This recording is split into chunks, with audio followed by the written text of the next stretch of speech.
নদী ভাঙনের প্রকোপ এবার গত বর্ষের চেয়ে বেশি হতে পারে বলে জানিয়েছে এই বিষয়ে কাজ করা একটি গবেষণা প্রতিষ্ঠান। যমুনা সহ ৩ নদীর ভাঙনে গৃহহীন হতে পারে হাজারো মানুষ। ৫টি হাসপাতাল সহ নদীতে বিলীন হওয়ার আশঙ্কা আছে ৩০টিরও বেশি সরকারি বেসরকারি স্থাপনা।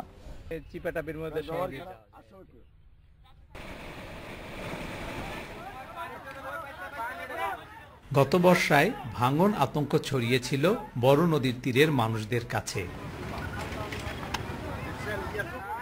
এবারও এমনটি হয় কিনা সে আশঙ্কাতে বগুড়ার সারিয়াকান্দির ঝুঁকিপূর্ণ অনেক এলাকা থেকেই আগেভাগে বাড়িঘর সরিয়ে নিতে শুরু করেছে মানুষ। এক মাস হলে বাড়ি ভেঙে বাদর উপরে নিছি, বাদর উপরও যে ভাঙ্গনি বাদর উপরও বোধহয় থাকতে পারবো না। কোথায় যাবো আমরা নিজেও জানি না। স্যাটেলাইট থেকে পাওয়া ছবি বিশ্লেষণ করে বাংলাদেশ পানি উন্নয়ন বোর্ড ও centre for environmental and geographic information services CEGIS জানায় এবারও বর্ষায় ভয়াবহ উঠতে পারে যমুনা, গঙ্গা ও পদ্মা।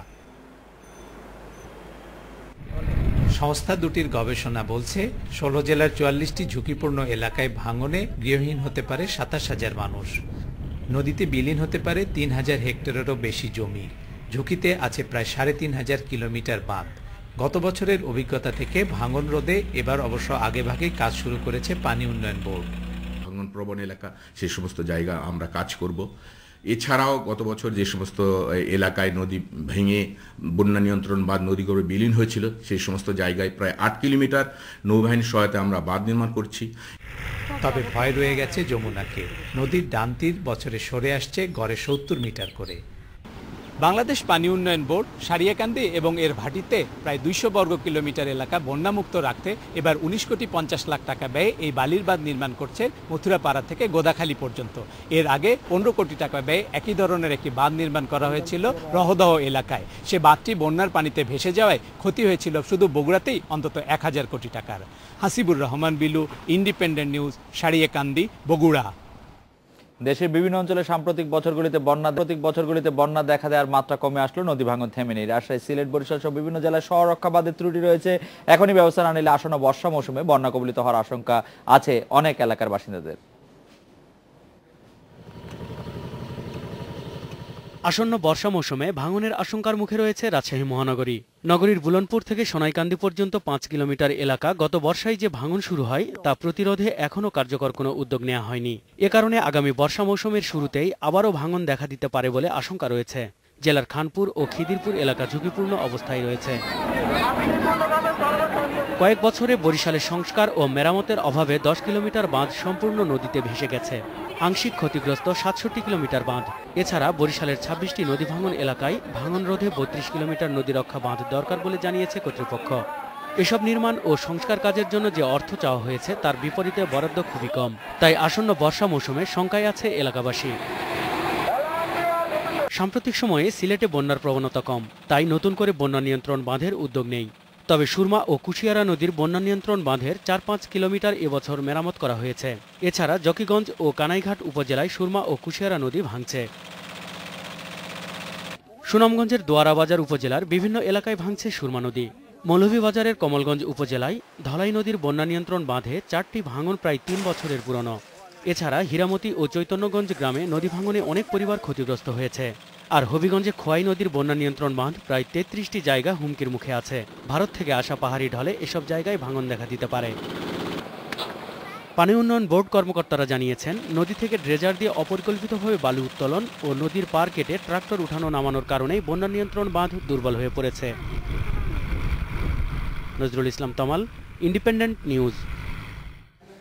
এ বিষয়ে জানাতে রাজশাহী ও খুলনা থেকে আছেন পানি উন্নয়ন বোর্ডের নির্বাহী প্রকৌশলী হারুনুর রশিদ ও পীযূষ কৃষ্ণ কুণ্ডু, এবং বরিশাল ও সিলেট থেকে যোগ দিয়েছেন সহকর্মী মুরাদ আহমেদ ও আল আজাদ।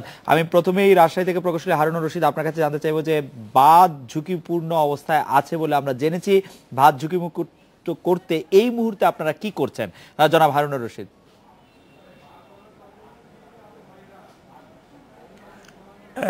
রাজশাহী অঞ্চলে পদ্মা নদীতে নদী ভাঙ্গন আছে।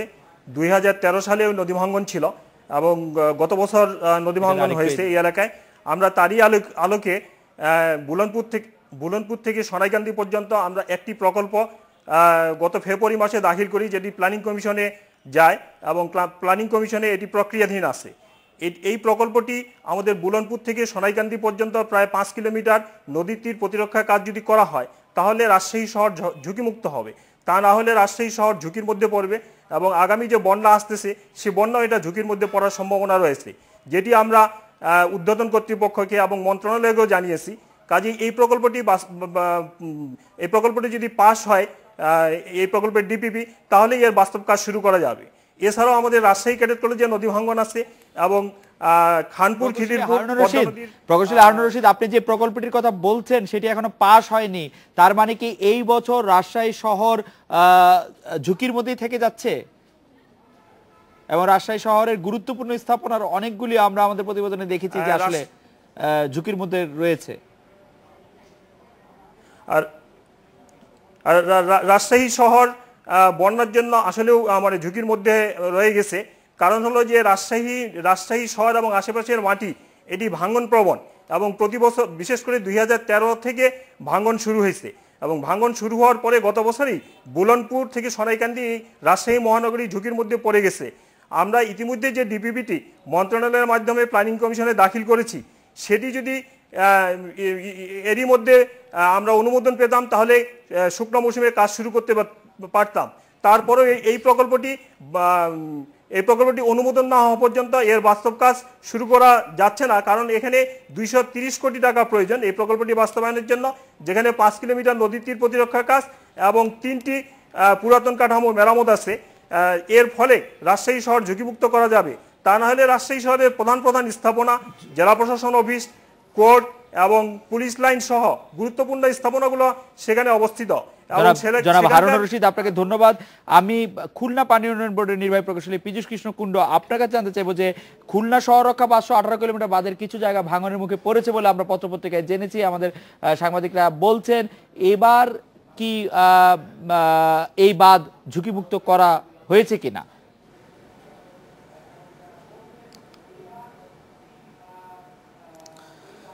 খুলনা জেলায় পানি উন্নয়ন বোর্ডের আওতাধীন 510 কিলোমিটার বেড়িবাঁধ আছে।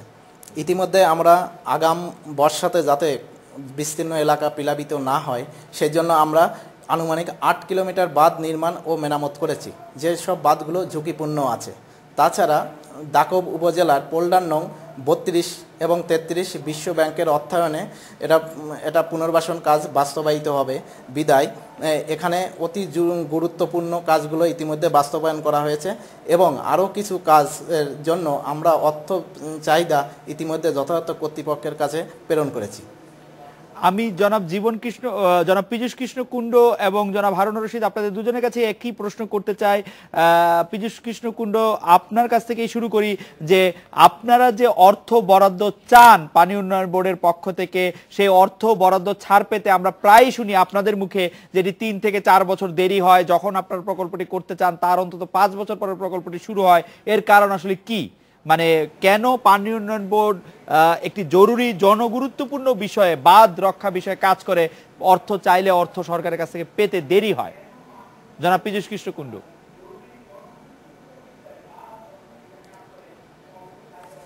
আপনি জানেন যে আমাদের যে চাহিদা সারা বাংলাদেশে, সেটা সরকারের পক্ষ থেকে এত টাকা দেওয়া সম্ভব হয় না।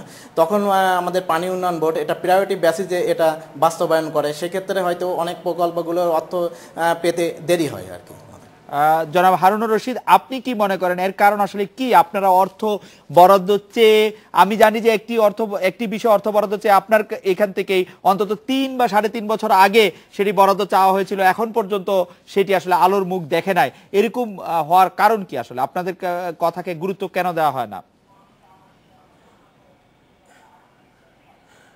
আপনারা জানেন যে একটি প্রকল্প তৈরির জন্য এটা টেকনিক্যাল কমিটি গঠন হয়, টেকনিক্যাল কমিটি অ্যাপ্রুভের মাধ্যমে ডিপিপি তৈরি হয়। সেই ডিপিপিটি আমাদের পানি উন্নয়ন বোর্ডের মাধ্যমে পানি সম্পদ মন্ত্রণালয়ে যায় এবং পানি সম্পদ মন্ত্রণালয় থেকে যাচাই বাছাইয়ের পর সেটা প্ল্যানিং কমিশনে যায় এবং প্ল্যানিং কমিশনেও সেটা যাচাই বাছাই থাকে এবং সেটা বাৎসরিক যে প্ল্যানিং অর্থাৎ সবুজ পাতা অন্তর্ভুক্ত হওয়ার বিষয় থাকে। তো একটি প্রকল্প যখন গ্রহণ করা হয় এর অনেকগুলি স্টেপ আছে, যাচাই বাছাই থেকে শুরু করে একেবারে অনুমোদন পর্যন্ত, এবং সর্বশেষ এটা একনেক সভায় অনুমোদন হতে হয়। তো যার ফলে একটি প্রকল্প স্বাভাবিকভাবে অনুমোদন পর্যন্ত কিছু সময়ের প্রয়োজন হয়, কারণ টেকনিক্যাল কমিটি থেকে শুরু হয়। তো এই প্রকল্পটি আমরা 3 বছর না, এই প্রকল্পটি আসলে গত বছর এর কার্যক্রম শুরু হয় এবং আমরা আশা করতেছি যে প্রকল্পটি শীঘ্রই অনুমোদন পাওয়া যাবে, না হলে অন্তত আগামী অর্থবছর যেটি আসতেছে সেটার শুরুতেও আমরা এটা অনুমোদন পেতে পারি, এবং পেলে আমরা রাজশাহী শহরকে বন্যা এবং রশিদ, আপনাকে ধন্যবাদ। আমি আমার দুই সহকর্মী জনাব মুরাদ আহমেদ এবং জনাব আল আজাদের দৃষ্টি আকর্ষণ করছি। আমরা দুইজন নির্বাহী প্রকৌশলীকে শুনলাম রাজশাহী এবং খুলনা বিভাগের। তারা বলতে চাইলেন যে এটি সরকারের কোনো সময় অর্থ থাকে না এবং কোনো সময় এটি আসলে একটি প্রক্রিয়ার মধ্যে দিয়ে পাশ হতে হয় বলে এটি অনেক ক্ষেত্রে দেরি হয়।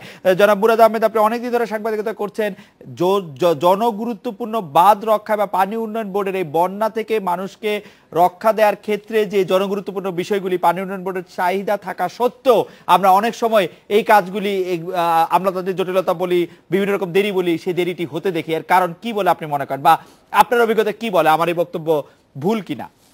জনাব মুরাদ আহমেদ।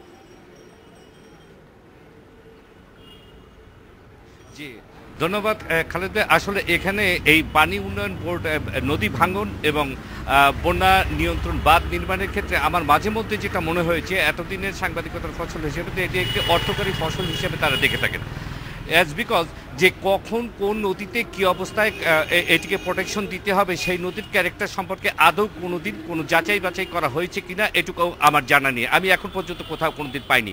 তারপরে যে ব্যাপারটি রয়ে যায় যে আসলে এক্ষেত্রে ইনভলভ হয়ে যান রাজনীতির সাথে যারা যুক্ত, যারা যখন যুক্ত থাকেন তারা, সেক্ষেত্রে রাজনীতি, আমলাতান্ত্রিক জটিলতা এবং স্থানীয় অবস্থা, সেখানে মামলা মোকদ্দমার বিষয়টিও রয়েছে, কোন এলাকা থেকে বাদ যাবে, কার জমির উপর থেকে যাবে নিয়ে মামলা বিবাদ সহ যে সমস্ত পরিস্থিতি মোকাবিলা করতে হয়। সবচেয়ে বড় বিষয়টি আমি বলছি খালিদ ভাই, যে দেখুন যে একবারের বরাদ্দগুলো দেখুন, যে বরিশালে 24টি পয়েন্টে এই মুহূর্তে আপনার নদী রক্ষা বাঁধের প্রয়োজন হবে, তো সেখানে চাওয়া হয়েছে 370 কোটি টাকা, বরাদ্দ হয়েছে 20 কোটি টাকা। তারা যেটি করেছেন সেটি করেছেন 950 মিটার এলাকাকে ধার্য করেছেন, এই 26টি এলাকাকে ভাগ করে তারা ধার্য করেছেন। এতে করে কোনোদিনই এটা সম্ভব হবে না।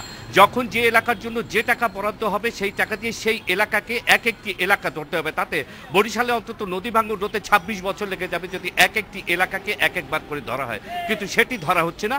যা করা হচ্ছে তার মধ্যে রয়েছে প্রথমত রাজনীতি এবং ভাগবাটোয়ারার বিষয়টি স্পষ্ট রয়ে যায়, কাজ বন্ধ, কাজ ছাড়া। জনাব মুরাদ আহমেদ, আপনাকে ধন্যবাদ। আমি জনাব আল আজাদের কাছে জানতে চাইবো যে এই বিষয়ে আপনি কোনো কিছু যুক্ত করবেন কিনা, এবং সিলেট বিভাগের কোনো জেলা নদী ভাঙনের ঝুঁকিতে আছে কিনা, বর্তমান পরিস্থিতি কি?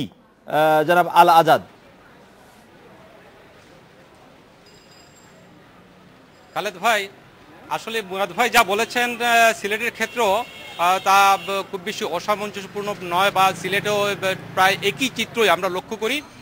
তবে সিলেটে একটা কথা প্রচলিত ছিল একসময়, যে পানি উন্নয়ন বোর্ডের যে টাকাগুলো পানিতেই যায়, অর্থাৎ সিলেট হচ্ছে ভাটি এলাকা, এই এলাকায় পানি উন্নয়ন বোর্ডের কাজগুলো বা প্রকল্পগুলো বাস্তবায়িত হতে হতে বর্ষাকাল চলে আসে, প্রায়ই এমনি অবস্থা হয়, এই জন্য এই কথাটি প্রচলিত হয়েছিল। তবে ইদানিংকালে কিছু কাজ হয়েছে। আমি পানি উন্নয়ন বোর্ডের সিলেটের যারা কর্মকর্তা আছেন তাদের সাথে আজকে কথা বলার চেষ্টা করেছি, কিন্তু তারা সবাই, কর্মকর্তা পর্যায়ে যারা আছেন তারা সবাই ঢাকায় থাকায় তাদের কাছ থেকে তাদের বক্তব্য নিতে পারেনি। তবে অন্যান্য জেলা থেকে আমাদের প্রতিনিধিরা যে বক্তব্য দিয়েছে, যে তথ্য দিয়েছেন, তাতে দেখা যায় যে সিলেট অঞ্চলে কিছু কাজ হয়েছে এবং হচ্ছে।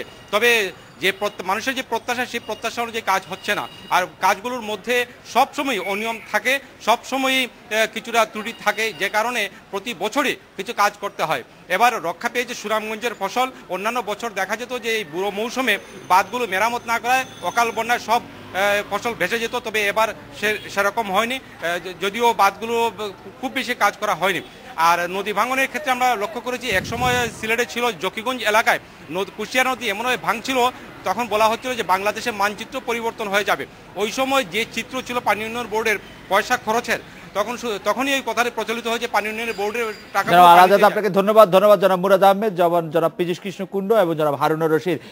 ইন্টারভিউ একটু বিরতি নিচ্ছি, ফিরছি একটু পরে।